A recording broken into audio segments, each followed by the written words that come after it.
చాటున పిందెను చూస్తా, సోకు తీగల్లో పండును కోస్తా, నువ్వొస్తే కప్పిస్తా ముద్దుల ముంతమ్మ. ఉక్కపోతకి ఊపిరి పోస్తా, పక్క మేకకు పంట కట్టిస్తా, ముద్దిస్తే బుక్కిస్తా మధ్యల మోతయ్యో.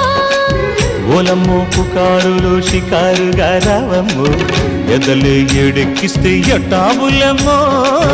ఊరయ్యో బజారులో మజాలకి రానయ్యో, పగలే పక్కెక్కిస్తే తంటాలేవయ్యో. మిట్టిల మీదున్న మిస్సమ్మయ్య సంటే వడ్డీలతో పాటు ఒళ్ళోకి వస్తుంటే పోగ